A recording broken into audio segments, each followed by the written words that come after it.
അല്ലാഹുവിന്റെ റസൂൽ പറയുകയാണ്, ഒരു നന്മയുടെ ഒരു നന്മയുടെ കവാടങ്ങളെ ഞാൻ നിങ്ങൾക്ക് പരിചയപ്പെടുത്തി തരട്ടെയോ, നന്മയുടെ പ്രവേശന കമാനത്തെ പറ്റി ഞാൻ നിങ്ങൾക്ക് പറഞ്ഞു തരട്ടെയോ എന്ന് പറഞ്ഞാൽ, ഈ പറയപ്പെടുന്ന കാര്യങ്ങൾ നിങ്ങൾ ചെയ്താൽ നന്മയുടെ പുണ്യത്തിന്റെ അനുഗ്രഹങ്ങളുടെ കമാനമാണ്, കവാടമാണ്, പ്രവേശനമാണ്. അത് സ്റ്റാർട്ടിംഗ് പോയിന്റ് ആണ്. അത് നിങ്ങൾ പ്രവേശിച്ചു കഴിഞ്ഞാൽ അത് എൻട്രൻസ് ആണ്. അല്ലാഹുവിന്റെ റസൂൽ പറയുകയാണ്, ഏതാണ് അസ്സൗമു ജുന്നാ, നോമ്പെന്ന് പറയുന്നത് പരിചയാണ്, പ്രതിരോധത്തിന്റെ കവചമാണ് നോമ്പെന്ന് പറയുന്നത്. ഒരു നോമ്പുകാരനെ ഹറാം പറയൂലല്ലോ, ഒരു നോമ്പുകാരെ ഹറാം കാണൂലല്ലോ, ഒരു നോമ്പുകാരെ ഹറാം കേൾക്കൂലല്ലോ, ഒരു നോമ്പുകാരെ ഹറാമിനെ പറ്റി ആലോചിക്കില്ലല്ലോ. അവന്റെ മനസ്സിൽ ചിന്ത എന്താണ്? പ്രഭാതം മുതൽ പ്രദോഷം വരെ ഞാൻ പട്ടിണി കിടക്കുന്നത് എന്റെ അല്ലാഹ്ക്ക് വേണ്ടിയാ, അതുകൊണ്ട് ഞാനിതാ നിന്ന് പ്രതിരോധത്തിന്റെ ഒരു വലിയ പരിച പോലെ.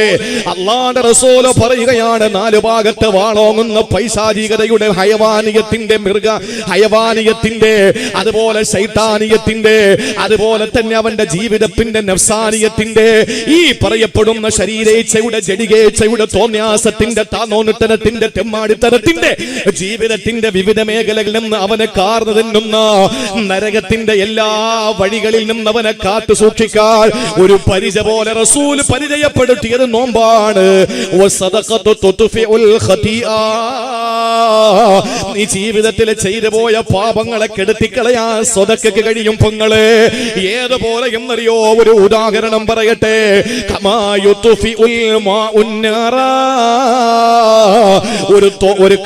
ഒരു കാടല്ലെങ്കിൽ ഒരു റബ്ബർ എസ്റ്റേറ്റ് തീ പിടിച്ചാൽ ആരെയാ നമ്മളെ വിളിക്കുക?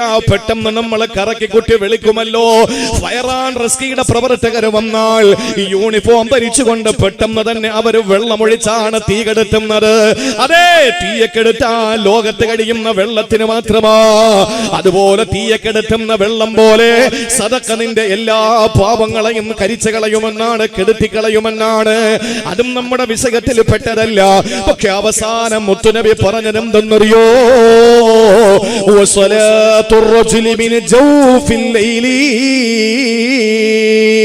ഒരു സ്വകാര്യ നന്മ ഞാൻ ഉണർത്തട്ടെ. ഇത് നിങ്ങളോടുള്ള ഗുണദോഷമല്ല, എന്നോട് വസിയത്ത് ചെയ്തിട്ട് നിങ്ങളോട് രണ്ടാമത് പറയുകയാണ്. ആരെ കാണാതെ പാതിരാത്രികളിൽ നിന്റെ നിസ്കാരമുണ്ടല്ലോ. എന്റെ പ്രിയപ്പെട്ട പെങ്ങളെ, ഇറാഖിന്റെ നിശാ ക്ലബ്ബുകളിൽ പാട്ടുപാടിയ അവിടെ വരുന്ന ചെറുപ്പക്കാർക്ക് കള്ളൊഴിച്ചു കൊടുത്തിട്ട് ആ കള്ള് കൊടിച്ചു കൊടുത്ത പാനപാത്രം, മദ്യത്തിന്റെ പാനപാത്രത്തിന്റെ, ചഷകത്തിന്റെ എല്ലാം നിലയില് ചെറുപ്പക്കാരന്റെ കൈവെള്ളയിലേക്ക് തിരികെ വെച്ചു കൊടുത്ത മുട്ടടി പാവാട കൊടുത്തൊരു പെണ്ണുണ്ടായിരുന്നു ഇറാഖില്. ആ ഇറാഖിലെ നിശാ ക്ലബ്ബുകളിൽ പാട്ടുപാടിയ കള്ളൊഴിച്ചു കൊടുത്ത് ചെറുപ്പക്കാരെ ഏതോ ഒരു ലോകത്തേക്ക് മാസ്മരികമായി കൊണ്ടെത്തിച്ച, നൃത്തം ചെയ്തിട്ട് ചെറുപ്പക്കാരെ ഇക്കിളിപ്പെടുത്തുന്ന പെണ്ണുണ്ടല്ലോ. ആ പെണ്ണ് ഒരു നിമിഷം ചിന്തിച്ചതെന്താണ്? എന്തിനാണ് ഞാൻ എന്റെ ശരീരത്തെ മറ്റുള്ളവന്റെ മുന്നിൽ പ്രദർശിപ്പിക്കുന്നത്?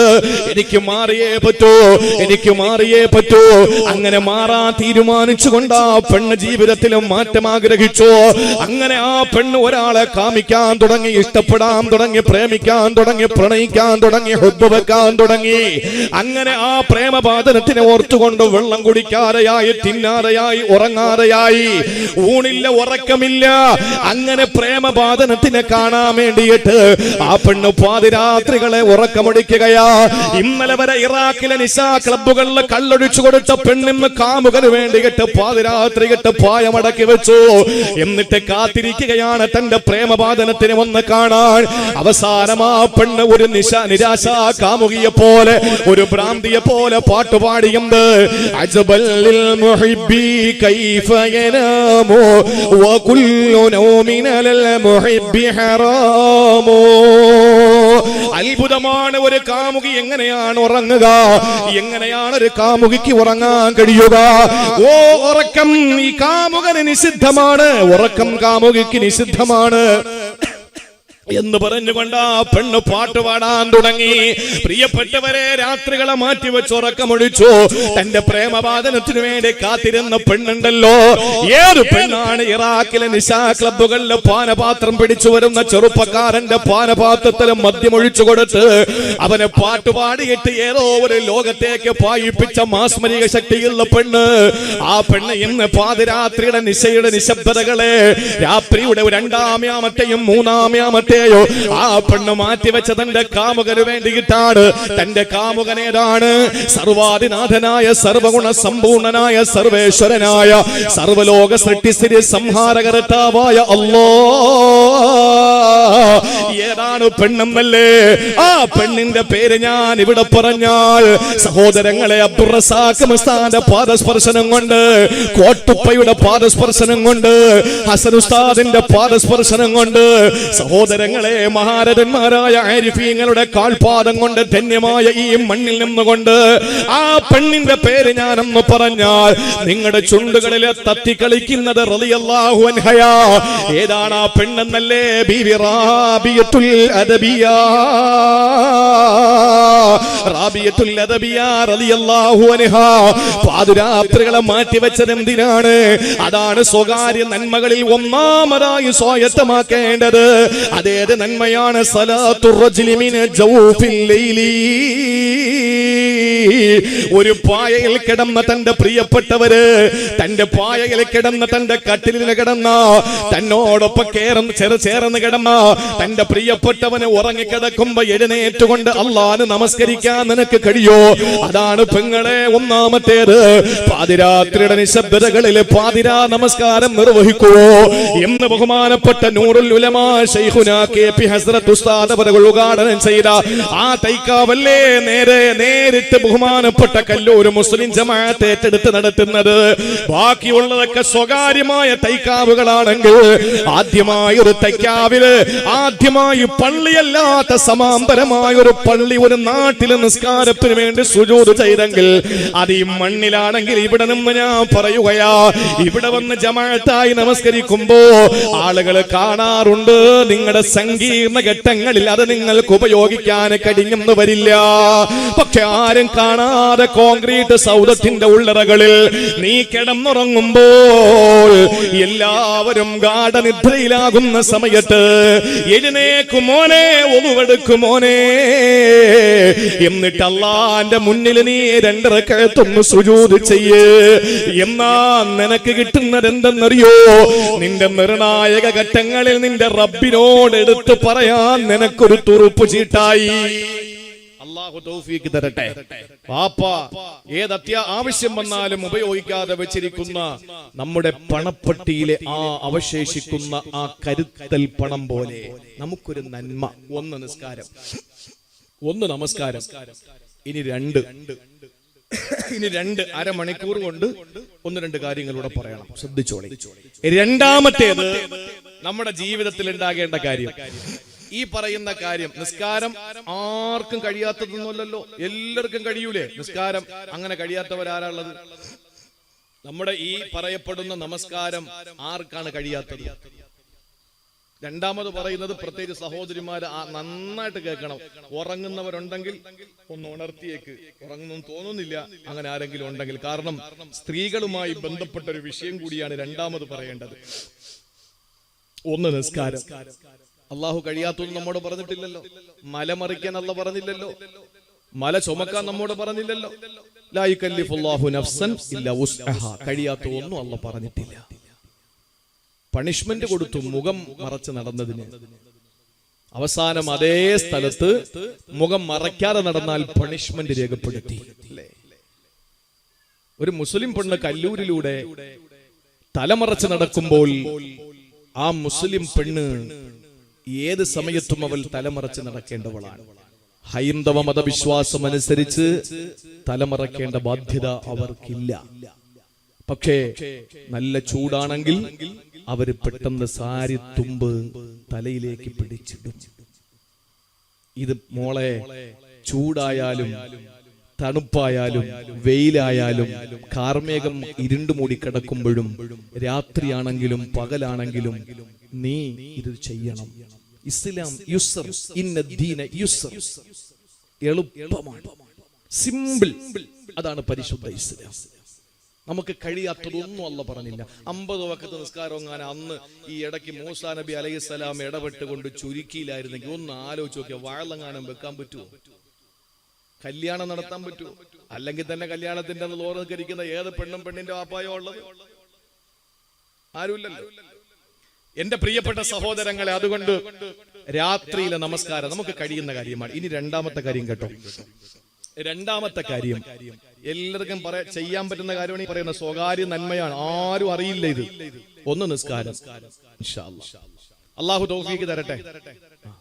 ഒരാളെങ്കിലും നിസ്കരിച്ചാൽ പറയുന്ന ഞാനായാലും മതി, അല്ലാഹു എനിക്ക് അതിന്റെ പ്രതിഫലം തരും. എന്റെ 2 മണിക്കൂർ ഫലപ്രദമായി. രണ്ടാമത്തേത്, ഞാൻ അങ്ങ് പോയി പ്രസംഗം കഴിഞ്ഞ് ഉസ്താദിന്റെ വീട്ടിൽ കയറി ഉസ്താദിനെ കണ്ട് ഞങ്ങൾ അങ്ങ് പോയി. നിങ്ങൾ രാത്രി വീട്ടിൽ ചെന്നിട്ട് ഈ ഇരിക്കുന്ന ഇത്രയും സഹോദരിമാരിലും സഹോദരങ്ങളിലും ആരെങ്കിലും ഒരാള് അല്ലാഹുവേ ഞങ്ങൾക്ക് ഇന്ന് പ്രസംഗിച്ച നവാസ് മന്നാനിയുടെ ആഫിയത്തുള്ള ദീർഘായുസ് നീ കൊടുക്കണം എന്ന് നിങ്ങൾ ദ്വാരന്നാൽ ഞാൻ അറിയില്ല കാര്യം, ഞാൻ അറിയില്ല. പക്ഷേ ഞാൻ അറിയാതെ നിങ്ങൾ രഹസ്യമായി ചെയ്ത ആ ഒരു ഇബാദത്ത് നിങ്ങൾക്ക് കിട്ടുന്ന പ്രതിഫലം എന്തെന്നറിയോ? അള്ളാഹുവിന്റെ റസൂല് പറഞ്ഞു, ഇത് രണ്ടാമത്തത് ഒരാളുടെ അസാന്നിധ്യത്തിലുള്ള ദുആ. അതാണ് സ്വകാര്യ നന്മകളുടെ 2. അള്ളാഹുവിന്റെ റസൂല് പറയുകയാണ്, ഇമാം മുസ്ലിം റഹിമഹുല്ലാഹ് റിപ്പോർട്ട് ചെയ്ത ഹദീസിൽ കാണാം, മൻ ദഅ ലി അഖീഹി ബിളഹിരിൽ ഗൈബി ഖാലൽ മലകുൽ മുവക്കലു ബിഹി ആമീൻ വലക ബിമിസ്ൽ. എത്ര വ്യക്തമായി റസൂലുള്ളാഹി തങ്ങൾ പറഞ്ഞു സല്ലല്ലാഹു അലൈഹി വസല്ലം, ഒരാൾ മൻ ദഅ ലി അഖീഹി തന്റെ സഹോദരന് വേണ്ടി ദുആ ചെയ്താൽ ബിളഹിരിൽ ഗൈബി അവന്റെ മുന്നിൽ വെച്ചല്ല. ചിലരെ മുന്നിൽ വെച്ച് കാണുമ്പോൾ അല്ലാഹു നിങ്ങൾക്ക് ആഫിയത്ത് തടകി ഇങ്ങനെ തടകി നല്ലൊരു മസാജ് ചെയ്യുന്ന സുഖം ഉണ്ടാവും. ചിലർ തടകടണ്ട തടകിട്ട് പറയും അല്ലാഹു നിങ്ങൾക്ക് ആഫിയത്ത് തരട്ടെ, നിങ്ങൾക്ക് സുഖം തരട്ടെ, നല്ലത് തരട്ടെ എന്നൊക്കെ പറയും. നമ്മളിങ്ങനെ ആ ഒരു കുളിരിൽ അങ്ങോട്ട് പോകുമ്പോൾ അവൻ പറയും യവന അറിയോ ഇവൻ മറ്റവനാ എന്ന് പറയും. അതുകൊണ്ട് നമ്മുടെ മുന്നിൽ വെച്ച് ഇങ്ങനെ തട്ടി അർശിക്കയറ്റുന്നവന്മാരെയൊക്കെ പുച്ഛമാണ്. കാരണം എന്താ? നമ്മളെ കാണുമ്പോ ഇങ്ങനെ പൊക്കി പറയുന്നവൻ നമ്മളില്ലാത്തപ്പോ നമ്മളെ പറ്റി മോശമായി പറയുന്നവനായിരിക്കും. നല്ലവനാണെങ്കിൽ നമ്മൾ അറിയാതെ നമുക്ക് വേണ്ടി ദ്വാരക്കണം. നിന്റെ നല്ല കൂട്ടുകാരനാരാ? നിന്നെ കാണുമ്പോ അള്ളാനെ പറ്റി പറയുക, നീ ഇല്ലാത്തപ്പോ നിന്നെ പറ്റി അള്ളാനോട് പറയുക. അതാണ് കൂട്ടുകാരൻ. കൂട്ടുകാരനാരാ? നിന്നെ കാണുമ്പോ നിന്നോട് പറയേണ്ടത് മുഴുവനും അള്ളാഹുവിനെ പറ്റിയാകണം. നീ ഇല്ലാത്തപ്പോ അള്ളാഹുവിനോട് നിന്നെ പറ്റി പറയണം. അതാണ് കൂട്ടുകാരൻ. നമുക്ക് വേണ്ടി ദ്വാരക്കണമെന്ന് ആരെങ്കിലും ഒരാള് തന്റെ അഭാവത്തിൽ സഹോദരന് വേണ്ടി ദുആ ചെയ്താൽ ഖാലൽ മലകുൽ മുഅക്കലു ബിഹി, ഈ ദുആ രേഖപ്പെടുത്താൻ അല്ലാഹു തആല ഏർപ്പാട് ചെയ്തൊരു മലക്കുണ്ട്. ആ മലക്ക് നിന്റെ അടുക്കലേക്ക് ഓടിയെത്തുന്നതാണ്. എന്നിട്ടോ ആ മലക്ക് പറയും ആമീൻ, അല്ലാഹുവേ ഈ ദുആ സ്വീകരിക്കണേ അല്ലാ. അപ്പറപാപ്പറം പറഞ്ഞ് മലക്ക് നിർത്തൂല. വലക ബിമിസ്ലി, ഇതുപോലെ നിനക്കും കിട്ടട്ടെ. അപ്പൊ നമുക്കും അതിൽ പങ്കായില്ലേ? അപ്പൊ ആരും അറിയാ, നമുക്ക് ഭയങ്കര ലുബ്ധാണ്. ആരെങ്കിലും പറയുന്നു ദ്വാരക്കണേ എന്ന് പറഞ്ഞാൽ നമ്മൾ ഒറ്റ വാക്കിൽ അങ്ങ് പറയും വലിമൻ ഔസാനാ ബിദ്ദുആ, അല്ലാഹുവേ പടച്ചവനെ എന്നോട് ദുആ കൊണ്ട് വസിയത്ത് ചെയ്തവർ മതി. അത് ടോട്ടലൈസ് ചെയ്ത് പറഞ്ഞത് ഓക്കെ. പക്ഷേ അതിന്റെ ഉള്ളിൽ നമ്മൾ പ്രധാനമായി നമ്മളോട് സങ്കടങ്ങൾ പറഞ്ഞ ഒരാളുടെ കാര്യം നമ്മൾ എടുത്തുന്ന ദ്വാരെന്നാൽ ഒരാൾ മാനസികമായി ഇപ്പൊ സങ്കടത്തിലാണ്. അല്ലാഹുവേ അവന്റെ മനസ്സിന്റെ വേദന നീ മാറ്റിക്കൊടല്ല, നിനക്കല്ലേ കഴിയൂ റബ്ബേ. അവൻ അറിയുന്നു പോലും ഞാൻ നിന്നോട് ചോദിക്കുന്നത് അത്രയും അവൻ സങ്കടപ്പെട്ടിരിക്കുക. അല്ലാ എനിക്ക് പോലും മനസ്സലിഞ്ഞെങ്കിൽ അല്ലാ ഒരു മാതാവിന് മക്കളോടുള്ള സ്നേഹത്തിന്റെ 100 ഇരട്ടിയുള്ള നിനക്ക് മനസ്സലിയുമല്ലോ പടച്ചവനെ, നീ അവന് മനസ്സമാധാനം കൊടല്ല എന്ന് പറഞ്ഞാൽ ആ സെക്കൻഡിൽ ആമീൻ എന്ന് പറഞ്ഞൊരു മലക്ക് നിന്റെ അടുത്ത് വന്നിട്ട് പറയും ആമീൻ വലക ബിമിസ്ൽ, നിനക്കും അല്ലാഹു ഇതുപോലെ തരട്ടെ, മനസ്സിന് സമാധാനം തരട്ടെ. അപ്പൊ ദുആ എങ്ങനെ വേണം? ഉറക്കെ നിലവിളിച്ചിട്ട്. എന്നോട് ചില സംഘാടകർ പറഞ്ഞിട്ടുണ്ട് ഉസ്താദേ നല്ല ദുആ ആയിരിക്കണം, ദുആ ചെയ്യുമ്പോ പെണ്ണുങ്ങളെ രോമമൊക്കെ എണീച്ചിരിക്കണമെന്ന്. അതെങ്ങനെ ദുആ? രോമേണീപ്പിച്ചുള്ള ദുആ എനിക്കറിഞ്ഞൂടാ.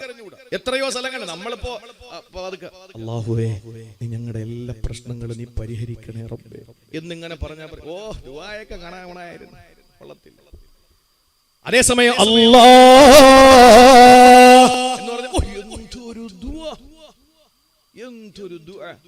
കൊളപ്പുറ ഉസ്താദിന്റെ ദുആ സമ്മേളനത്തിന് വിളിക്കാൻ വേണ്ടിയിട്ട് എന്നോട് വന്നിട്ട് ഒരാൾ പ്രസംഗം ഡേറ്റ് ചോദിച്ചു. ഞാൻ പറഞ്ഞു ദുആക്ക് പിന്നെ ആരെ വിളിക്കാനാ? ബഹുമാനപ്പെട്ട ശൈഖുന ജാമിയ മന്നാനിയ യൂണിവേഴ്സിറ്റിയിലെ 1-ാം നമ്പർ റൂമിനകത്ത് കിടപ്പുണ്ട്, അദ്ദേഹത്തെ പോയി വിളിക്കെന്ന് പറഞ്ഞു. അപ്പൊ 1-ാം നമ്പർ റൂം എന്ന കിടപ്പോ ഈ നിയമസഭ കണക്കാണ് അവർക്ക് തോന്നിയത്. മന്നാനിയയിൽ ചെന്ന് 1-ാം നമ്പർ റൂമിനകത്തൊരു ഇടുങ്ങിയ വാതിലിലൂടെ അകത്ത് കയറിയിട്ടൊരു ഒരു ചെറിയ കട്ടിലിൽ ഒരു മനുഷ്യ ഇരിപ്പുണ്ട്. അദ്ദേഹത്തിനെ കണ്ടിട്ട് പുറത്തിറങ്ങിയിട്ട് എന്നോട് വിളിച്ചിട്ട് പറഞ്ഞു, ഉസ്താദേ ദുആക്ക് വേറെ ആരെങ്കിലും ഉണ്ടാ? ഞാൻ ചാന്ത് പറ്റി. ഓ, കാണാനൊക്കെ ഒരു ചെറിയ മനുഷ്യനല്ലേ. ഇപ്പൊ അതുകൊണ്ട് ദുആക്ക് നിങ്ങൾ നോക്കി, ഇജാബത്തുണ്ട്, പ്രസംഗമുണ്ട്, കാണാനും മൊഞ്ച. നാളെ വരുന്ന തങ്ങൾ സരസ് നിറഞ്ഞിരിക്കും. എന്താ കാര്യം അറിയോ? സയ്യിദ് മുത്തുക്കോയ തങ്ങളുടെ പ്രത്യേകത പലതാണ്. ഒന്ന്, സാധാരണ തങ്ങന്മാരൊന്നും പ്രസംഗിക്കാറില്ല, അവര് ദുആ എന്നിട്ട് പോകും. പക്ഷേ മുത്തുക്കോയ തങ്ങളെ സംബന്ധിച്ചിടത്തോളം നല്ല പ്രസംഗിക്കും. 2, ഒരു തങ്ങളാണെന്ന് പറഞ്ഞ് നമുക്ക് കാണുമ്പോ കണ്ണും കൽബും നിറച്ച് കാണാൻ പറ്റും. നമുക്ക് വലിയ കടപ്പാടുള്ള ഒരു മനുഷ്യരാണ്. അള്ളാഹു ആഫിയത്തുള്ള ദീർഘായുസ് കൊടുക്കട്ടെ. എനിക്ക് വ്യക്തിപരമായി വലിയ ബന്ധം, വലിയ കടപ്പാട്, തീരാത്ത കടപ്പാട് എനിക്ക് ബഹുമാനപ്പെട്ട തങ്ങളുമായിട്ടുണ്ട്. അതുകൊണ്ട് തന്നെ ആ തങ്ങൾ നാളെ ഇവിടെ ദുആക്ക് വരും. അള്ളാഹു ദീർഘായുസ് കൊടുക്കട്ടെ. സഹോദരങ്ങളെ, ഞാൻ പറഞ്ഞു വന്നത് ദുആ നമ്മളൊന്ന് പതുക്കെ ചെയ്താൽ ഇപ്പൊ ദുആ ആരും കാണാതെ ചെയ്യും. നല്ലല്ലോ ദുആ എന്നാൽ ആമീൻ പറയും, ആവേശത്തോടെ ഞാൻ പറയും. നമ്മളിങ്ങനെ പതുക്കെ പറഞ്ഞാൽ എല്ലാവരും അലസന്മാരായി പോകും. അതുപോലെ ഒരുപാട് നീട്ടിക്കൊണ്ട് പോവുകയും ചെയ്യരുത് ദുആ അവസാനം കൈ കുഴച്ചിട്ട് ഇത് റബ്ബിനോടാ ചോദിക്കുന്നത്. നമ്മൾ ഒരാളെടുത്ത് എന്നിട്ട് എന്തെങ്കിലും ഏതെങ്കിലും ഒരു മനുഷ്യനെടുത്ത് നിന്നിട്ട് നമ്മൾ എന്തെങ്കിലും ചോദിക്കുമ്പോൾ നമ്മളിങ്ങനെ അഴകുഴമ്പൻ രീതിയിൽ ചോദിച്ചാൽ അയാൾക്ക് ദേഷ്യം വരൂലേ? ചോദിക്കുമ്പോൾ നല്ല സ്മാർട്ടായിട്ട് ചോദിക്കണ്ടേ, നഷാത്ത് ഉന്മേഷത്തോടു കൂടി ചോദിക്കണ്ടേ. അപ്പൊ ആ ഉന്മേഷം നഷ്ടപ്പെടുമ്പോൾ അങ്ങ് നിർത്തിയേക്കണം. അല്ലാതെ 2 മണിക്കൂർ നീട്ടിക്കൊണ്ടു പോകുന്ന ദുആ ഒന്നും അല്ല വേണ്ടത്. 2 മിനിറ്റ് മതി എല്ലാം ഉൾക്കൊള്ളിച്ചുകൊണ്ട്. അല്ലാഹുവേ, ഒരു സ്ഥലത്ത് നിന്നപ്പോ ഒരാളുടെ ദുആ, പടച്ചവനെ നീ പാസ്പോർട്ട് കൊടുക്കണേ അല്ലാ, നീ ആധാർ കൊടുക്കണേ അല്ല, റേഷൻ കാർഡ് കൊടുക്കണേ അല്ല. ഇപ്പൊ അതിനെക്കാലം അള്ളാഹു നീ അവന് വേണ്ടതൊക്കെ കൊടുക്കണമെന്ന് വരുന്ന പോലെ. അള്ളാഹ്ക്കറിയാലോ അവന് ആധാർ വേണം ഇന്ത്യയിൽ ജീവിക്കണമെങ്കിൽ, റേഷൻ കാർഡും വേണം മണ്ണെണ്ണ വാങ്ങിക്കണമെങ്കിൽ, പാസ്പോർട്ട് വേണം അവന് വേറെ വെളിയിൽ പോകണമെങ്കിൽ. ഇതെല്ലാം എടുത്തെടുത്ത് പറയുമ്പോ അത്രയും ആളുകൾ ബുദ്ധിമുട്ടല്ലേ? അവസാനം അവർ എങ്ങനെയൊക്കെയോ ആമീൻ പറയുന്നു, ഉറങ്ങി ഒന്നും മനസ്സിലാവുന്നില്ല. അതുകൊണ്ട് പ്രിയപ്പെട്ട സഹോദരങ്ങളെ, ദുആ ചെയ്യുന്നത് അസാന്നിധ്യത്തിൽ ദുആ ചെയ്താൽ അതിന് നിങ്ങൾക്കും പ്രതിഫലമുണ്ടെന്ന് മാത്രമല്ല, വളരെ രഹസ്യമായി നിങ്ങൾ ദുആ എന്നാൽ പരസ്യമായി ദുആ ഇറക്കിയതൊക്കെ നല്ലതാണ്. ഞാൻ അത് എപ്പോഴും പറയുന്നില്ല. നിങ്ങൾ ഉള്ള പൈസ മൊത്തം നിങ്ങൾ ഇതിന്റെ ചെലവിന് വേണ്ടി കൊടുത്തോളൂ. ഇതാ ഇപ്പൊ കയ്യിൽ കൊണ്ടുവന്ന പൈസ അത്രയും ഇവിടെ നന്നായിട്ട് ദുആ ഇറക്കും. ഈ സദസ് 40 പേരുള്ളിടത്തൊക്കെ ദുആക്ക് ഇജാബത്തുള്ള ആളുണ്ട്. ഒരുപാട് ഉസ്താദുമാരും മുത്തഅല്ലിമീങ്ങളൊക്കെ ഉണ്ട്. അതൊക്കെ ശരിയാണ്, നിങ്ങൾ തരണം. ദുആ ഇറക്കും, നല്ല കാര്യമാണ്. ദുആക്ക് ഇജാബത്തുണ്ട്. ഞാൻ തമാശയ്ക്ക് പറഞ്ഞ ഉള്ളൂ. പക്ഷെ ഒന്നറിയേണ്ടത്, ഏത് പ്രശ്നങ്ങളും നമ്മളൊന്ന് രഹസ്യമായി റബ്ബിനോട് ദുആ ഇറക്കണം. ദുആ എന്നാൽ അസംഭവ്യമായത് സംഭവിക്കും. മുഹാൽ എന്ന് പറഞ്ഞാൽ അസംഭവ്യം അല്ലേ? പക്ഷെ മുഹാലായത് സംഭവിപ്പിക്കാൻ കഴിവുള്ള അത്രയും വലിയ ഒരു മരുന്നാണ് ദുആ. കേട്ടോളി, ഞാൻ ഒരു ചെറിയ സംഭവം പറഞ്ഞിട്ട് അടുത്ത വിഷയം പോകാം. ചെറിയൊരു സംഭവം പറഞ്ഞുതരാം. നിങ്ങൾ തന്നെ അത്ഭുതപ്പെടാൻ. ഞാൻ സ്ത്രീകളുടെ കാര്യം പറഞ്ഞു, ഷടാ അങ്ങനെയൊക്കെ സംഭവിക്കുമെന്ന് നിങ്ങൾ ചിന്തിക്കും. ഒരിക്കലും മക്കളില്ലാത്ത ഒരാൾ ദുആ ഇറക്കുക. ഒരാൾ മക്കളില്ല, അദ്ദേഹത്തിന് മക്കളില്ല. നിങ്ങൾ ശ്രദ്ധിച്ച് കേൾക്കണം. ഖുർആൻ ഇത്രയും മനോഹരമായി പറഞ്ഞ ഒരു കാര്യം നമുക്ക് പ്രസംഗിക്കാനും കേൾക്കാനും ജീവിതത്തിൽ അത് അനുഭവിക്കാനും ഒക്കെ വലിയൊരു സുഖമാണത്. അല്ലാഹു പറയുകയാണ്, ദിക്റു റഹ്മതി റബ്ബിക അബ്ദഹു സക്കരിയ. ഓ പ്രവാചകരെ, സക്കരിയ നബി അലൈഹിസ്സലാമിന്റെ കഥ നിങ്ങൾ കേൾക്കണേ നബിയേ. സക്കരിയ നബി അലൈഹിസ്സലാമിന്റെ ചരിത്രം നിങ്ങൾ പഠിക്കണേ മുഅ്മിനീങ്ങളെ. ഇദ്നാദാ റബ്ബഹു നിദാൻ ഖഫിയാ. സക്കരിയ നബി അലൈഹിസ്സലാം പതിഞ്ഞ സ്വരത്തിൽ ദുആ ചെയ്തപ്പോൾ, ഒന്ന് കേട്ടോ, സക്കരിയ നബി അലൈഹിസ്സലാം വളരെ ഗോപ്യമായ നിലയിൽ, സ്വകാര്യമായ നിലയിൽ ദുആ ചെയ്തപ്പോൾ എന്തായിരുന്നു ദുആ? അവിടെയാണ് നമ്മൾ ചിന്തിക്കേണ്ടത്. ഖാല റബ്ബി ഇന്നി വഹനൽ അളമു മിന്നി. അല്ലാഹുവേ, എന്റെ എല്ലെല്ലാം വളഞ്ഞുപോയി, എന്റെ എല്ലാ അസ്ഥിയും ശോഷിച്ചു പോയി. അല്ലാ, പ്രായാധിക്യം കൊണ്ട് എന്റെ എല്ലുകൾക്ക് ബലക്ഷയം വന്നു പോയി. അല്ലാ,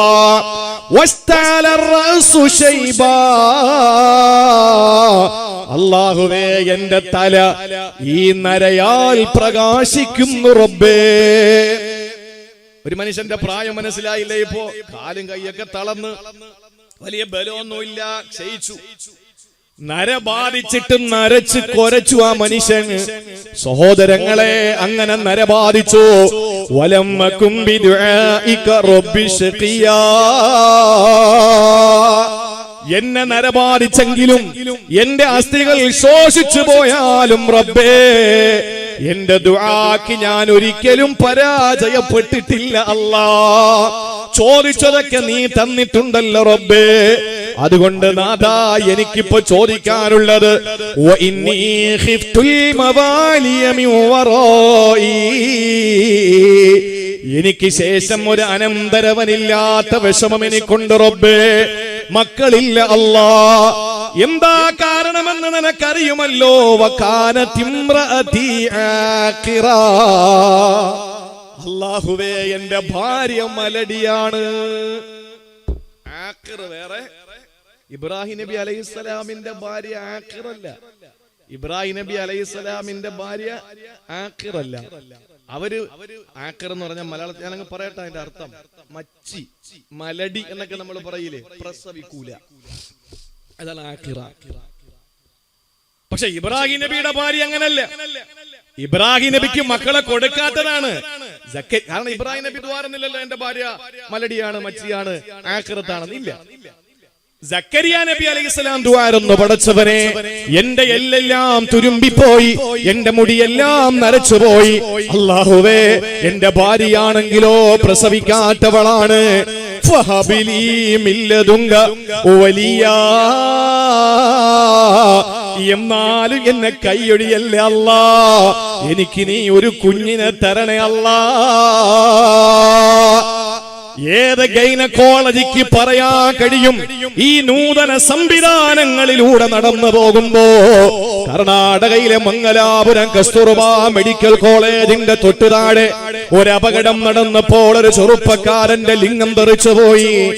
ആ മനുഷ്യനെ പെട്ടെന്നെടുത്ത് കൊണ്ടുപോകുമ്പോ സഹോദരങ്ങളെ, കസ്തൂർബ മെഡിക്കൽ കോളേജിലേക്ക് കൊണ്ടുപോയപ്പോ വിദഗ്ധമായ ചികിത്സയിലൂടെ ഒരു വിരള് സർജറി ചെയ്തെടുത്തിട്ട് അത് ലിംഗമായി പിടിപ്പിച്ചിട്ട് ഉദ്ധാരണ ശേഷി ഉണ്ടാക്കി കൊടുത്ത ലോകം. സുബ്ഹാനല്ലാഹ്, എന്തൊരു ലോകമാണിത്! ആ ലോകത്ത് നിന്ന് നമുക്ക് പറയാ, ഇന്ന് ഏതെങ്കിലും ഒരു പ്രസവിക്കാത്ത പെണ്ണിനെ എന്ന് പറഞ്ഞാല് ഗർഭപാത്രമില്ലാത്ത പെണ്ണിനെ, അല്ലെങ്കിൽ ഗർഭാശയം ഇല്ല, ഗർഭാശയത്തിന്റെ ഉപയോഗമില്ലാത്തൊരു പെണ്ണ് പ്രസവിക്കുമെന്ന് പറയോ? കാക്ക മലർന്ന് പറക്കണ്ടേ? പക്ഷേ സക്കരിയ നബി പറഞ്ഞത്, അല്ലാഹുവേ, എന്റെ നെല്ലുകളെല്ലാം ശോഷിച്ചോ, എന്റെ മുടിയെല്ലാം നരച്ചോ. പടച്ചവനെ, ഞാൻ എന്നാലും എന്റെ ഭാര്യ പ്രസവിക്കാത്തവളുമാണ്. എന്നാലും നിന്നോട് ഞാൻ ചോദിക്കുന്നു, ഫഹബിലി, ഒരു ഗിഫ്റ്റ് തരുവോ? മില്ലദുങ്ക വലിയ, നിന്റെ അടുക്കൽ നിന്ന് ഒരു വലിയനെ, ഒരു അനന്തരവനെ നീ എനിക്ക് തരുവോ അല്ലാ? അല്ലാന്റെ വിളിക്ക് വേണ്ടി ഇങ്ങനെ കാത്തിരുന്നു, കാത് കൂർപ്പിച്ചിരിക്കുകയാണ് സക്കരിയ നബി. ആ സമയത്ത് അല്ലാഹു വിളിക്കുകയാ. സഹോദരങ്ങളെ, ദുആടെ പവർ കണ്ടോ? സക്കരിയ നബി കാത്തിരുന്നു. മഴ കാത്തിരിക്കുന്ന വേഴാമ്പലിന്റെ കളകൂജനം പോലെ സക്കരിയ നബി അലൈഹിസ്സലാം നടുകടലിൽ കിടക്കുന്നവന് കച്ചിത്തുരുമ്പിനു വേണ്ടി യാചിക്കും പോലെ സക്കരിയ നബി അലൈഹിസ്സലാം ഇങ്ങനെ കാത് കൂർപ്പിച്ചിരുന്നു. എന്നെ വിളിക്കുന്നോ എന്റെ അല്ലാ, എന്നെ വിളിക്കുന്നോ എന്റെ അല്ലാ? പ്രതീക്ഷയോടെ കാത്തിരിക്കുമ്പോൾ ഒരു വിളി വരികയാണ്. യാ സക്കരിയ, ഇന്നാ നുബശ്ശിറുക ബിഗുലാം, ഓ സക്കരിയ നബിയേ, നിങ്ങൾക്ക് ഞാനിതാ ഒരു പുത്രനെ കൊണ്ട് നിങ്ങളെ സന്തോഷം തരികയാ. എന്തൊരു സന്തോഷമാ സക്കരിയ നബിക്ക്. സക്കരിയ നബിക്ക് അല്ലാഹു മകനെ കൊടുത്തെന്ന് മാത്രമല്ല, ആ മകന് പേരും അല്ലാഹു തന്നെ ഇട്ടുകൊടുത്തു. എന്നിട്ട് ഏത് പേരാണ് അല്ലാഹു ഇട്ടുകൊടുത്തത്? അല്ലാഹു തന്നെ പറയട്ടെ, യാ സക്കരിയ ഇന്നാ നുബശ്ശിറുക ബിഗുലാമിൻ ഇസ്മുഹു യഹ്യ. യഹ്യ എന്ന മോനെ ഞാൻ നിങ്ങൾക്ക് അങ്ങ് തന്നേക്കാം. പ്രസവിക്കും മുമ്പ് തന്നെ അറിഞ്ഞു തനിക്കുണ്ടാകുന്നത് ഒരു മോനാണെന്ന്. അതാണ് അല്ലാഹ്. ഇന്ന് തലകുട്ടി നിന്നാൽ അറിയുമോ ആണാണ് പെണ്ണാണെന്ന്? സഹോദരങ്ങളെ, ആണായാലും പെണ്ണായാലും പുറത്തു വരുമോ അകത്ത് തന്നെ കിടക്കുവോ പറയാൻ പറ്റുവോ? ഒരു ഡെലിവറിക്ക് ലക്ഷക്കണക്കിന് രൂപ വാങ്ങുന്ന തലസ്ഥാന നഗരിയിലെ ഹോസ്പിറ്റലുകൾ, ചൈനയിലും യൂറോപ്പിലും പോയി വിദഗ്ധമായ പഠനം കഴിഞ്ഞ് ഡിഗ്രിയുടെ അകമ്പടി സേവിച്ച് മടങ്ങി വന്ന ഗൈനക്കോളജിസ്റ്റ് ഇവർക്ക് കഴിയുമോ പറയാൻ ഈ കുട്ടി പ്രസവിച്ചതിന് ശേഷം വളരുമെന്ന്? കഴിയില്ല. പക്ഷെ അല്ലാഹ്ക്കറിയാം. യാ സക്കരിയ, ഓ എന്റെ സക്കരിയ നബിയേ, ഇന്നാ നുബശ്ശിറുക ബിഗുലാം, ഒരു മോനെ തന്നെ ഞാൻ നിങ്ങൾക്ക് തരട്ടെ. നിങ്ങൾക്ക് സന്തോഷമാണോ? അവന്റെ പേര് ഇസ്മുഹു യഹ്യ, അവന്റെ പേര് യഹ്യയാണ്. ലം നജഅൽ ലഹു മിൻ ഖബ്ലു സമീയ. സക്കരിയ നബിക്ക് കൊടുക്കുന്ന സമ്മാനമേക്കണോ? സക്കരിയ നബിയെ, യഹ്യ യഹ്യ എന്ന് നിങ്ങൾ മോനെ വിളിക്കുമ്പോ ഈ ഭൂമി ലോകത്ത് ഇന്നേ വരെ ഇങ്ങനെ ഒരാൾ വിളിച്ചിട്ടില്ല. എന്തേ? ലം നജഅൽ ലഹു മിൻ ഖബ്ലു സമീയ. ഇതിനു മുമ്പ് യഹ്യ എന്ന പേര് ലോകത്ത് വേറെ ആർക്കുമില്ല. മലടിയായ പെണ്ണ് പ്രസവിച്ചു. തുരുമ്പി എല്ല് തുരുമ്പിച്ചു പോകുന്ന, ക്ഷയിച്ചു പോകുന്ന പ്രായം, മുടി നരച്ചു പോകുന്ന വയോവൃദ്ധനായ വാർദ്ധക്യത്തിന്റെ പടവുകൾ കയറിയ മനുഷ്യൻ. പക്ഷേ അല്ലാഹു മുഹാലായതിനെ നേടിക്കൊടുത്തതിന്റെ പിന്നിൽ പ്രവർത്തിച്ചതൊന്നേ ഒന്ന്, ഒറ്റ കാര്യം. അതേതാ? ഇദ്നാദാ റബ്ബഹു നിദാൻ ഖഫിയ. ആളുകൾ കേൾക്കൊക്കെ ഉറക്കെ ഒന്ന് ദ്വാരക്കലല്ല, ചെയ്തോളൂ.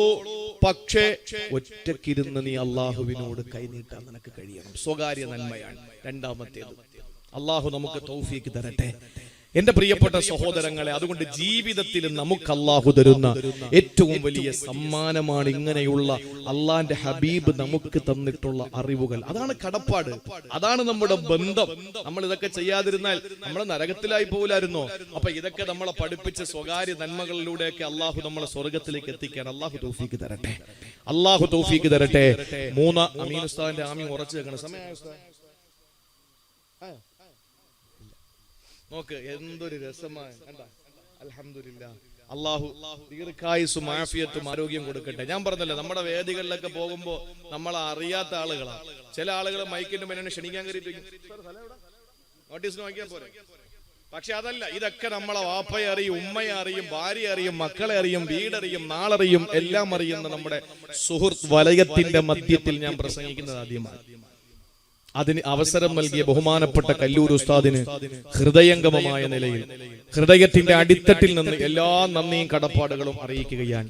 അള്ളാഹു നമുക്ക് നാളെ അവന്റെ അനുഗ്രഹീത സ്വർഗത്തിൽ ഇതേപോലെ നമ്മുടെ പ്രിയപ്പെട്ട മശായിഖന്മാരോടൊപ്പം ഒരുമിച്ച് കൂടാൻ അള്ളാഹു തൗഫീക്ക് നൽകി അനുഗ്രഹിക്കുമാറാവട്ടെ. ഇനി മൂന്നാമത്തേത്, ഒന്ന് നിസ്കാരം രാത്രി ആരും കാണാതെ. ഐച്ഛികമാണ്, നിർബന്ധമായതല്ല, വെറുതെ സുന്നത്ത്, ഐച്ഛികമാണ്.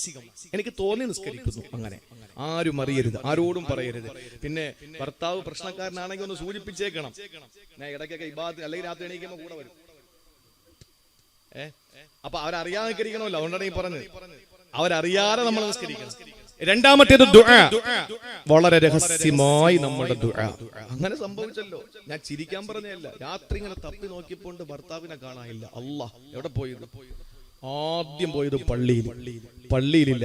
പള്ളിയിലില്ലെങ്കിൽ ഇനി എനിക്ക് സംശയം എന്റെ ചക്കളത്തിമാരുടെ അടുത്ത് കാണും എന്ന് പറഞ്ഞാൽ എന്റെ സഹഭാര്യമാര്. അങ്ങനെ എല്ലാവരുടെ വീട്ടിലും രാത്രി കയറി, ആരുടെ വീട്ടിലും ഇല്ല. പിന്നെ എവിടെ ആയിരിക്കും? നോക്കുമ്പോൾ ഇരുളടഞ്ഞ ഒരു പ്രദേശത്തൊരു ചെറിയ വെട്ടം. നോക്കുമ്പോൾ അവിടെ എന്തോ ഒരു വെട്ടം. നമ്മുടെയൊക്കെ വീട്ടിന്റെ ഏതെങ്കിലും ഇരുളടഞ്ഞൊരു വെട്ടം കണ്ട ഭർത്താവ് മറ്റേത് കാജ വീഡിയോ വലിക്കുന്നതായിരിക്കും. ഇത് ബഖീഇന്റെ തൊട്ടടുത്ത് നിന്ന് മുത്തുനബി ഹബീബ് സല്ലല്ലാഹു അലൈഹി വസല്ലമയുടെ നെറ്റിത്തടത്തിൽ നിന്ന് നിർഗളിക്കുന്ന പ്രോജ്വല പ്രഭ. ആ വെട്ടം ബഖീഇന്റെ അപ്പുറത്ത് കണ്ടു. മനസ്സിലായി. ഓടി അടുത്ത് ചെന്നിട്ട് പറഞ്ഞു, നബിയേ, ഓ ആയിഷയായി പെണ്ണ്, അത് ചിന്തിക്കണം. ചെന്നിട്ട് പറഞ്ഞു, നിങ്ങൾ എവിടെ പോയതാ നബിയെ? ഞാൻ എവിടെയൊക്കെ നോക്കി. നീ എവിടെയൊക്കെ നോക്കി? പള്ളിയിൽ നോക്കി. പിന്നെ എവിടെ? പിന്നെ എല്ലാ ഭാര്യമാരുടെ വീട്ടിലും നോക്കി. പിന്നെ നിനക്കെന്താ സംശയമുണ്ടോ എന്നെ? പിന്നെ ഒന്നിലധികം ഭാര്യമാരുള്ള ഒരാളെ സംശയിക്കാതിരിക്കുവോ നബിയെ എന്ന് ആയിഷ ബീവി തമാശ. ഇതെന്നാ? ശഅബാൻ 15 രാത്രിയിൽ. മോളെ, ഇന്ന് എനിക്ക് കിടന്നുറങ്ങാൻ പറ്റുമോ അവിടെ? ഇന്ന് ഒരു കൗമിന്റെ, ഞാൻ മറന്നുപോയാ, ഏതോ ഒരു ആ സമൂഹത്തിന്റെ ആട്ടിൻപറ്റങ്ങളുടെ, കൽബ് ഗോത്രത്തിന്റെ ആട്ടിൻപറ്റങ്ങളുടെ രോമത്തിന്, കൽബ് ഗോത്രത്തിന് ആട്ടിൻപറ്റങ്ങൾ കൂടുതലാണ്. അവരുടെ ആ ആട്ടിൻപറ്റങ്ങൾക്ക് രോമവും കൂടുതലാണ്. കൽബ് ഗോത്രത്തിന്റെ ആട്ടിൻപറ്റങ്ങളുടെ രോമങ്ങളെക്കാൾ പാപങ്ങൾ പുറത്തു കൊടുക്കുന്ന ഈ രാത്രി എനിക്കെങ്ങനെ വീട്ടിൽ കിടന്നുറങ്ങാൻ പറ്റും? അതാണ് നബി തങ്ങൾ ബഖീഇന്റെ അടുത്ത് ചെന്നിട്ട് തന്റെ പ്രിയപ്പെട്ട മുൻഗാമികളെ, നേരത്തെ നടന്നുപോയവരെ കണ്ടിട്ട് സലാം ചൊല്ലിയിട്ട് അവിടെ നിന്ന് ദുആരക്കുന്ന ഹബീബായ നബി മുഹമ്മദ് മുസ്തഫ. ഞാനത് പറഞ്ഞപ്പോൾ അങ്ങനെ പറഞ്ഞു പോയതാണ്. ഞാൻ തമാശയായി മോശമായി പോയെന്ന് ഞാൻ ചിന്തിക്കാതിരിക്കാൻ വേണ്ടി ഞാൻ പറഞ്ഞതേ ഉള്ളൂ. ഇനി മൂന്നാമതായി നമ്മൾ ചെയ്യേണ്ട കാര്യം ഏതാണ്? അബൂ ഹുറൈറ റളിയല്ലാഹു അൻഹുവിനെ തൊട്ട് ഇമാം ബുഖാരി, ഇമാം മുസ്ലിം റഹിമഹുല്ലാഹ് റിപ്പോർട്ട് ചെയ്യുന്ന ഹദീസിൽ കാണാം, അല്ലാഹുവിന്റെ റസൂൽ ഒരു ദിവസം ബിലാൽ മുഅദ്ദിൻ റളിയല്ലാഹു അൻഹുവിനെ വിളിക്കുകയാണ്. യാ ബിലാൽ ഹദ്ദിസ്നി ബി അർജാ അമലിൻ അമൽതഹു ഫിൽ ഇസ്ലാം. ഓ ബിലാലേ, നീ മുസ്ലിമായിട്ട് ചെയ്ത അമലുകളിൽ ഏറ്റവും വലിയ അമൽ ഏതാണ് ബിലാലേ? ആരാ ചോദിക്കുന്നത്? തന്റെ കൈപിടിച്ച് കറുത്ത സുന്ദരിയായ കരിമ്പടം പുറച്ച കഅബാലയത്തിന്റെ കരിങ്കൽ ഭിത്തിയുടെ മുകളില് തൊലി കറുത്ത വെളുപ്പെന്ന് പറയുന്നതൊന്നും ശരീരത്തിന്റെ ഒരു നഖത്തിൽ പോലുമില്ലാത്ത, കറുത്ത് തടിച്ചു തൂങ്ങിയ ചുണ്ടുകളുള്ള, സ്പ്രിങ് പോലുള്ള തലമുടിയുള്ള, പരന്ന് ചപ്പിയ മൂക്കുകളുള്ള, കറുത്ത വൈരൂപ്യത്തിന്റെ പ്രതീകമായ, നോക്കിയാലൊന്ന് കണ്ടു നിൽക്കാൻ പോലും പറ്റാത്ത വിരൂപനായ സയ്യിദുനാ വഹബീബുനാ ബിലാൽ റളിയല്ലാഹു അൻഹുവിനെ ചുവന്നു തൊട്ടാൽ പൊട്ടുന്ന രക്തമൊഴുകുന്നത് സിരകളിലൂടെ, പുറത്ത് തൊലിയിലൂടെ നഗ്നനേത്രങ്ങൾ കൊണ്ട് കാണാൻ പറ്റുന്ന സൽമാനുൽ ഫാരിസ് നിൽക്കുമ്പോ, ഒരുപാട് വരേണ്യ വർഗം നിൽക്കുമ്പോ, ഏറ്റവും വലിയ ദളിതനായ ബിലാലിനെ കഅബാലയത്തിന്റെ മുകളിലേക്ക് എത്തിയ അല്ലാഹുവിന്റെ ഹബീബ്, ആ പ്രിയപ്പെട്ട പ്രവാചകന് ചോദിക്കുന്നു, ബിലാലേ, നീ മുസ്ലിമായിട്ട് ചെയ്ത അമലുകളിൽ വലിയ അമലേതാണ്? എന്താ നബിയെ നിങ്ങൾ അങ്ങനെ ചോദിക്കാൻ കാരണം? ഫഇന്നീ സമിഅതു ദഫന അലൈക മിൻ ബൈനി യദൈ ഫിൽ ജന്നാ, ഫഇന്നീ സമിഅതു ദഫന അലൈക ബൈന യദൈ ഫിൽ ജന്നാ. ഞാൻ സ്വർഗ്ഗത്തിലൂടെ ഉലാത്തുമ്പോ ബിലാലേ, നിന്റെ ചെരുപ്പിന്റെ ശബ്ദം ഞാൻ എന്റെ മുന്നിൽ കേട്ടു ബിലാലേ. ഞാൻ സ്വർഗത്തിൽ ഇങ്ങനെ ഉലാത്തുമ്പോ, ഞാൻ സ്വർഗത്തിന്റെ മുന്നിൽ ഇങ്ങനെ എന്റെ മുന്നിലൂടെ ഒരു ചെരുപ്പിന്റെ ശബ്ദം കേട്ട് നോക്കുമ്പോ നീയാണത്. എന്തമലാടാ ബിലാലേ നീ ചെയ്തത്? എന്തമലാണ് പൊന്നുമോനെ നീ ചെയ്തതെന്ന് പറയോ? ആ സമയത്ത് ബിലാൽ റളിയല്ലാഹു അൻഹുവിന്റെ അമല് പറഞ്ഞു, നമുക്ക് കഴിയാത്തതൊന്നുമല്ല ഉമ്മ. നബി തങ്ങൾ സല്ലല്ലാഹു അലൈഹി വസല്ലം കേട്ടുകൊണ്ട് നിൽക്കുമ്പോൾ ബിലാൽ തങ്ങൾ പറയുകയാണ്, മാ അമിൽതു അമലൻ അർജാ ഇൻദി മിൻ അന്നി ലമ്മ തതഖറ തുഹൂറൻ ഫീ സഅത്തിൻ മിൻ ലൈലിൻ ഔ നഹാർ ഇല്ലാ സല്ലൈതു ബിദാലിക തുഹൂരി മാ കുതിബ ലി അൻ ഉസല്ലി. റവാഹുൽ ബുഖാരി വ മുസ്ലിം റഹിമഹുമുല്ലാഹ്. അല്ലാഹുവിന്റെ ഹബീബിനോട് ബിലാൽ മുഅദ്ദിൻ റളിയല്ലാഹു അൻഹു പറയുകയാണ്, നബിയേ, ഞാൻ ഒരു സമയം പോലും വുളു ഇല്ലാതെ നിൽക്കൂല. ഏത് സമയത്തും ഞാൻ വുളു ഇല്ല. വുളു മുറിഞ്ഞു പോയാൽ പെട്ടെന്ന് ഞാൻ വുളു എടുക്കും. എന്നിട്ട് അതിന്റെ പേരിൽ 2 റക്അത്ത് നിസ്കരിക്കും. എന്നിട്ട് ആ വുളു ഞാൻ കാപ്പ് സൂക്ഷിക്കും നബിയേ. എന്നിട്ട് മുറിഞ്ഞു പോയാൽ വീണ്ടും ഞാൻ വുളു എടുക്കും. എന്നിട്ട് 2 റക്അത്ത് നിസ്കരിക്കും നബിയേ. ഇതല്ലാതെ എന്റെ ജീവിതത്തിൽ വലുതായിട്ടൊന്നും ചെയ്തിട്ടില്ല. ഞാൻ പാവമാ നബിയേ. അല്ലാഹുവിന്റെ റസൂൽ സല്ലല്ലാഹു അലൈഹി വസല്ലം നമുക്ക് പഠിപ്പിച്ചു തന്ന ഒരു വലിയ സന്ദേശമാണ് വുളു ഏത് സമയത്ത് നമുക്ക് ഉണ്ടാവുക. എനിക്കിപ്പോ വുളു ഉണ്ടെന്ന് ആർക്ക് പറയാം? വുളു ഇല്ലെന്ന് ആർക്ക് പറയാം? ആർക്ക് കാണാൻ പറ്റില്ല. രഹസ്യമായ ഒരു അമലാണ് വുളു.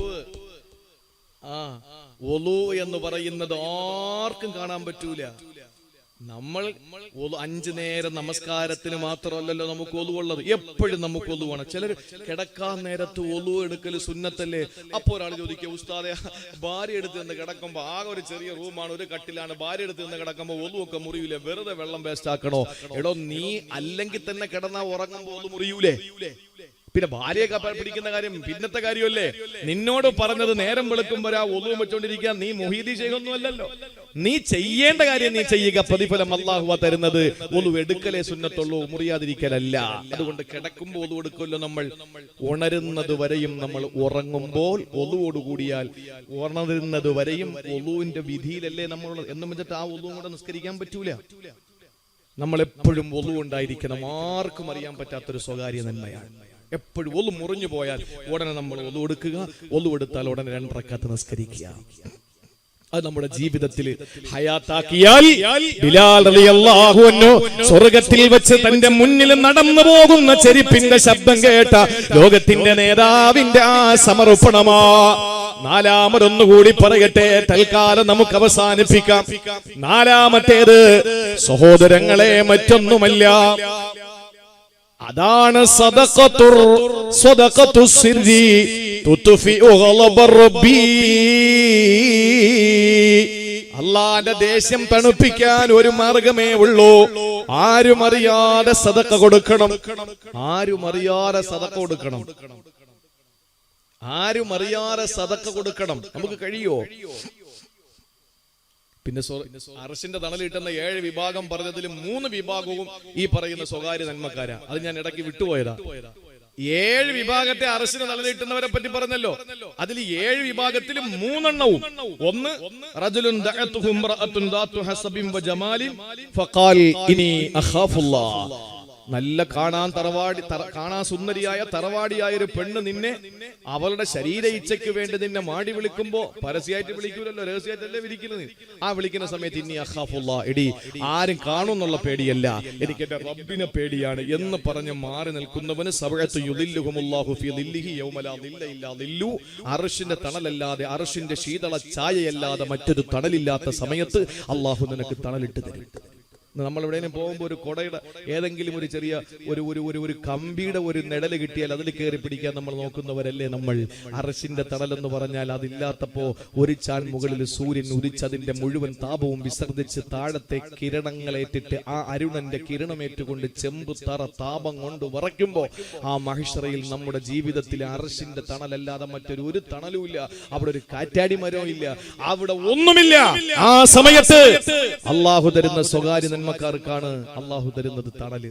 രണ്ടാമത്തേതേതാ? റജുലുൻ ദക്കറല്ലാഹ ഖാലിയൻ ഫഫാലത് ഐനാ. ആരും കാണാതെ ഒറ്റയ്ക്ക് ഇരുന്നിട്ട് അല്ലാഹുവിനെ ഓർത്തിട്ട് കരയുന്നവൻ. ഒറ്റയ്ക്കിരിക്കണം. റജുലുൻ ദക്കറല്ലാഹ ഖാലിയൻ ഫഫാലത് ഐനാ. കണ്ണ് നിറയണം, ഒറ്റയ്ക്കിരിക്കണം. മൂന്നാമത്തേതേതാ? അതാണ് നമ്മുടെ വിഷയം. റജുലുൻ തസദ്ദഖ ബിസദഖ ഫഅഖഫാഹാ ഹത്താ ലാ തഅലമു ശിമാലുഹു ഹത്താ ലാ തഅലമ ശിമാലുഹു മാ തുൻഫിഖു യമീനുഹു വലത് കൈ കൊടുക്കുന്നത് ഇടത് കൈ അറിയാത്ത സദഖയാണ്. വലത് കൈ കൊടുക്കുന്നത് ഇടത് കൈ അറിയാത്ത സദഖ എന്ന് പറഞ്ഞാൽ എന്റെ പ്രിയപ്പെട്ടവരെ, അത്രയും ഗോപ്യമായ, അത്രയും രഹസ്യമായ ഒരു സദഖ നമ്മൾ കൊടുത്താൽ അല്ലാഹുവിന്റെ അർശിന്റെ തണലല്ലാത്ത മറ്റൊരു തണലില്ലാത്ത മഹ്ശറ വൻസഭയിലെ ഒരു ചാൻമുകളിൽ കത്തിജ്വലിച്ചു നിൽക്കുന്ന സൂര്യന്റെ ചൂടേറ്റുകൊണ്ട് മഹ്ശറയിലെ ചെമ്പുതറ താപം കൊണ്ട് വിറച്ചു തുള്ളുമ്പോ ആ സമയത്തിന്റെ സഹോദരങ്ങളെ, നമ്മുടെ ജീവിതത്തിൽ നമുക്ക് തണലേകാൻ അള്ളാന്റെ അർശങ്ങ് വിശാലമാകുമ്പോ അതാർക്കാണ് അല്ലാഹു തരുന്നത്? രഹസ്യമായി സദഖ കൊടുക്കുന്നവനാ. സ്വകാര്യ നന്മകളിൽ നാലാമത്തേത് സദഖയാണ്. അല്ലാഹു അവന്റെ വിശുദ്ധ ഖുർആനിലൂടെ പറഞ്ഞതെന്തെന്നറിയോ? അൽ ബഖറ 271 സൂക്തത്തിൽ അല്ലാഹു പറയുകയാ, ഇൻ തുബ്ദുസ് സദഖാതി ഫനിഇമ്മാഹി, നിങ്ങൾ പരസ്യമായി കൊടുത്തോ നല്ലത് തന്നെ. ഈ സഅദ് വദവാളിന്റെ സദസ്സിൽ വെച്ച് നിങ്ങൾ വിളിച്ചു പറഞ്ഞോ നല്ലത് തന്നെ. വൈന തുഖ്ഫൂഹാ വതുതുഹൽ ഫുഖറാ ഫഹുവ ഖൈറുൽ ലക്കും, നിങ്ങൾ ഫഖീറുമാർക്ക്, ആവശ്യക്കാർക്ക് രഹസ്യമായി നിങ്ങൾ കൊടുക്കുന്നതാണ് നിങ്ങൾക്ക് ശ്രേഷ്ഠത.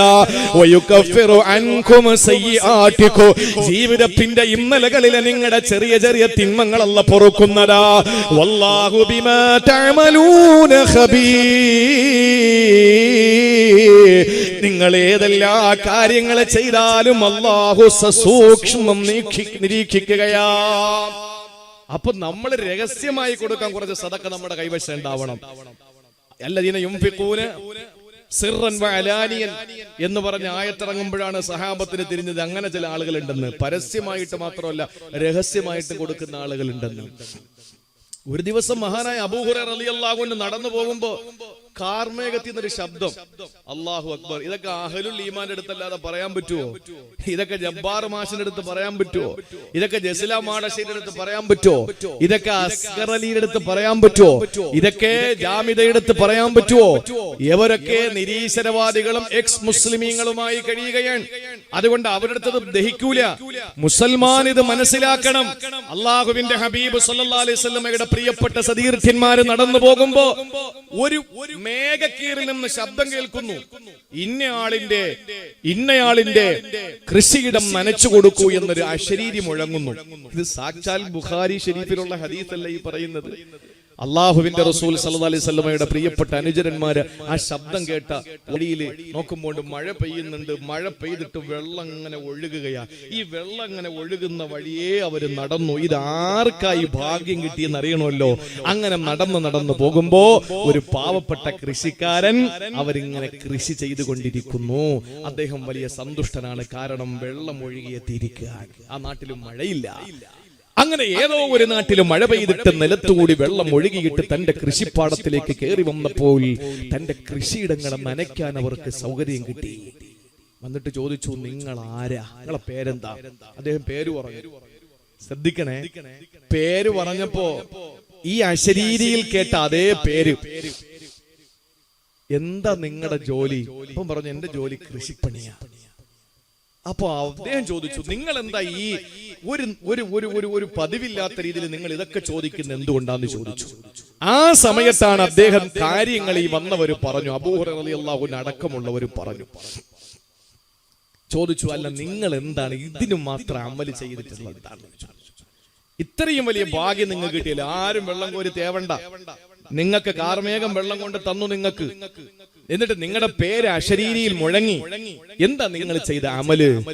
ആ സമയത്ത് മഹാനായ കൃഷിക്കാരൻ പറയുകയാണ്, സഹോദരങ്ങളെ, നമ്മൾ കരുതുന്നത് പോലെയല്ല.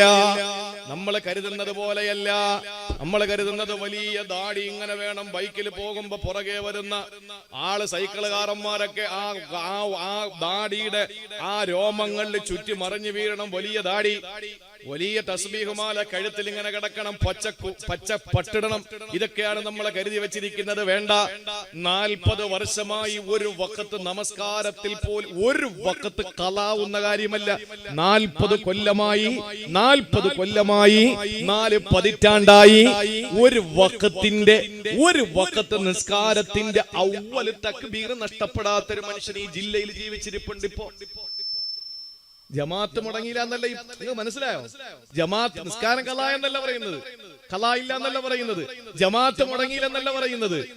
40 കൊല്ലമായി ഒരു വഖത്ത് നിസ്കാരത്തിന്റെ അവ്വൽ തക്ബീർ മുടങ്ങിയിട്ടില്ല. ഇമാം അല്ലാഹു അക്ബർ എന്ന് കൈകെട്ടുമ്പോ ഉടനെ അല്ലാഹു അക്ബർ എന്ന് കെട്ടുന്നതിനാണ് അവ്വൽ തക്ബീർ എന്ന് പറയുന്നത്. അത് മുടങ്ങാത്തൊരു മനുഷ്യനുണ്ട് തിരുവനന്തപുരം ജില്ലയിൽ, ഇതേ ജില്ലയിൽ ജീവിച്ചിരിപ്പുണ്ട്, ഹയാത്തിലുണ്ട്. അദ്ദേഹത്തെ ഏതാനും ആഴ്ചകൾക്ക് മുമ്പ് അല്ലേ പിന്നെ ആഷിം ഉസ്താദ്, നമ്മുടെ കല്ലൂർ ഉസ്താദ് പോയി കണ്ടു, നിങ്ങളാ എന്നോട് പറഞ്ഞത് ഇല്ലേ? ആളിനെ ബോധ്യമുണ്ട്, ഇവിടെ ഇരിക്കുന്ന എല്ലാവർക്കും പറഞ്ഞാലറിയും. ഞാനത് പറയുന്നോണ്ട് ഒരു ഗുണവും നമുക്കില്ല, അദ്ദേഹത്തിന് അപ്പൊ അത് ഇഷ്ടം ഉണ്ടാവൂല. എന്തിനാണ് ഖൈറിനേക്കാൾ ഷർറ് വലിച്ചു വെക്കുന്നത്? അതുകൊണ്ട് ഞാൻ പേര് പറയുന്നില്ല. ആ ആളിനെ ഈ അടുത്ത ഏതാനും ആഴ്ചകൾക്ക് മുമ്പ് ഒരു അറിയിപ്പും ഇല്ലാതെ ബഹുമാനപ്പെട്ട കല്ലൂർ ഉസ്താദ് പോയി കണ്ട് മുസാഫഹത്ത് ചെയ്ത് പിന്നെ അവർ തിരിച്ചു വന്നു എന്ന് ഹാഷിം മന്നാനി എന്നോട്, റബീർ മന്നാനി അടക്കമുള്ള ഉസ്താദുമാരുടെ സാന്നിധ്യത്തിൽ പറഞ്ഞ കാര്യമാണ്. ഇപ്പോഴും 40 വർഷമായി അവ്വൽ തക്ബീർ മുടങ്ങിയിട്ടില്ല. ആർക്ക് പറ്റും? 40 വഖത്ത് നിസ്കാരം തുടർച്ചയായി നമ്മൾ നിസ്കരിച്ചിട്ടുണ്ട് മുടങ്ങാതെ. നമ്മൾ പറയുമ്പോ എല്ലാം പറയും. അദ്ദേഹം ആലിമല്ല, സൂഫിയല്ല, അദ്ദേഹം ഒരു ഇസ്ലാമിക കലാലയത്തിന്റെ പ്രൊഫസർ അല്ല, അദ്ദേഹം ഒരു വലിയ യൂണിവേഴ്സിറ്റിയുടെ പ്രിൻസിപ്പൾ അല്ല, അദ്ദേഹം ഒരു കുത്തുബ്ഖാനയുടെ മേധാവിയല്ല, അദ്ദേഹം ഏതെങ്കിലും ഒരു പ്രസ്ഥാനത്തിന്റെ അമരക്കാരനല്ല, അദ്ദേഹം ഏതെങ്കിലും ഒരു ഗ്രന്ഥരചന നടത്തിയിട്ടുള്ള ഏതെങ്കിലും ഒരു രചയിതാവല്ല, അദ്ദേഹം ഏതെങ്കിലും രീതിയിലുള്ള പാണ്ഡിത്യത്തിന്റെ പരമോന്നതിയിലെത്തിയ ഒരു വലിയ പ്രഭുവല്ല. അദ്ദേഹം ഒരു തുണിക്കച്ചവടക്കാരനായിരുന്നു, കൃഷിക്കാരനായിരുന്നു. ആലോചിച്ചു നോക്ക്. ഇപ്പോഴും അദ്ദേഹം ഹയാത്തിലുണ്ട്. അല്ലാഹു ദീർഘായുസ്സ് കൊടുക്കട്ടെ. നമുക്കൊക്കെ ഇത് പറഞ്ഞിട്ട് അസൂയപ്പെടാനല്ലേ കഴിയൂ? ആ അസൂയ നല്ലതാ, അത് നശിച്ചു പോവാനല്ല. നമുക്കും അങ്ങനെ പറ്റിയില്ലല്ലോ എന്നും പറഞ്ഞൊരു അസൂയ. അള്ളാഹു നമുക്കതിനുള്ള ഭാഗ്യം തരട്ടെ. സഹോദരങ്ങളെ, അതുകൊണ്ട് ഈ കൃഷിക്കാരനായ മഹാനായ മനുഷ്യന്റെ അടുക്കൽ വന്ന് സയ്യിദുനാ അബൂ ഹുറൈറ റളിയല്ലാഹു അൻഹു, എത്ര മനോഹരമായ പേരാണ്. നബിതങ്ങൾ നടന്നു വരുമ്പോ കയ്യിലെന്തോ സാധനം ഒളിപ്പിച്ചു വെച്ചിരിക്കുന്നു. അബ്ദുള്ള എന്ന സഹാബി ചോദിച്ചു, യാ അബ്ദുള്ള, എന്താ കയ്യില്? കാണിക്കൂല നബിയെ. കാണിക്ക അബ്ദുള്ള, നോക്കട്ടെ. നബിയെ, ഒരു കൊച്ചു പൂച്ചയാ നബിയെ. പൂച്ചക്കുട്ടി വളർത്തല്, ഒരു കൊച്ചു പൂച്ചയാ നബിയെ, ഒരു കൊച്ചു പൂച്ചയാ നബിയെ. അബ്ദുള്ള എന്ന സഹാബിയുടെ കയ്യിരിക്കുന്ന പൂച്ചക്കുട്ടി നോക്കിയിട്ട് നബി തങ്ങൾ പറഞ്ഞു, യാ അബാ ഹുറൈറ, കൊച്ചു പൂച്ചക്കുട്ടിയുടെ വാപ്പാ. ആ സഹാബി ഇന്നും അതേ പേരിൽ അറിയപ്പെടുന്നു, അബൂ ഹുറൈറ റളിയല്ലാഹു അൻഹു. സഹോദരങ്ങളെ, പ്രിയപ്പെട്ടവരെ, ആ യാത്രയിൽ കണ്ട മനുഷ്യനോട് എന്താണ് കാര്യമെന്ന് ചോദിക്കുമ്പോൾ അദ്ദേഹം പറയുകയാണ്, അതസദ്ദഖു ബിസുലുസിഹി, ഈ കൃഷി ഞാൻ ചെയ്തിട്ട് വിളവെടുക്കുമ്പോ അതിനെ 3ആയിട്ട് പകുക്കും. മൂന്നായിട്ട് ഞാൻ പകുത്തു വെച്ചിട്ട് അതിൽ 1/3 ഞാൻ സ്വതക്ക കൊടുക്കും. ആദ്യം ചെയ്യുന്നത് അതാണ്. ആരും അറിയൂല. ഞാൻ കഷ്ടപ്പെട്ട് വെള്ളം കിട്ടാതെ വിഷമിക്കുന്ന ഘട്ടം പലപ്പോഴും ഉണ്ടായിട്ടുണ്ട്. നിങ്ങൾ കണ്ടല്ലോ, ഇപ്പൊ ആ ഒലിച്ചു വരുന്ന വെള്ളമാണ് എനിക്ക് ഉപയോഗപ്പെട്ടത്. ആ കൃഷിയിടങ്ങളെ ആ കൃഷിയിൽ നിന്ന് കിട്ടുന്ന ലാഭത്തെ 3ആയിട്ട് പകുത്തു. ലാഭമല്ല, ആ കിട്ടുന്നതിനെ വിളവെടുക്കുന്നതിനെ 3ആയിട്ട് പകുത്തു.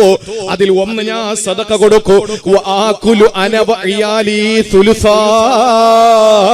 പിന്നെ 3-ൽ 2 ഉണ്ടല്ലോ, 1 ഞാനും എന്റെ മക്കളും കുടുംബവും കഴിക്കും. മൂന്നാമത്തേതോ, ഞാൻ മൂന്നാമത്തേത്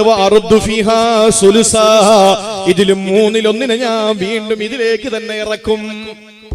ഒന്നുകിൽ അതിലേക്കാകാം, അല്ലെങ്കിൽ വിറ്റിട്ട് അതിന്റെ വിത്ത് വാങ്ങി അടുത്ത കൃഷിയാകാം.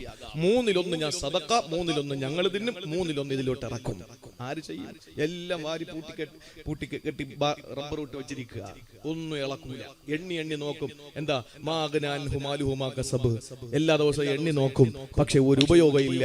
രാത്രി 12 മണിക്ക് ഇറങ്ങി മൂപ്പര് പറയുക, എല്ലാം ഇതോടുകൂടി തീർന്നു എന്ന് പറഞ്ഞാൽ ലക്ഷ്മണ രേഖയ്ക്കപ്പുറത്ത് നമുക്ക് പോകാൻ പറ്റൂല. പിന്നെ എല്ലാം തീർന്നു. നോട്ടം പിൻവലിച്ച് എല്ലാം കലക സമാവാദിയായി.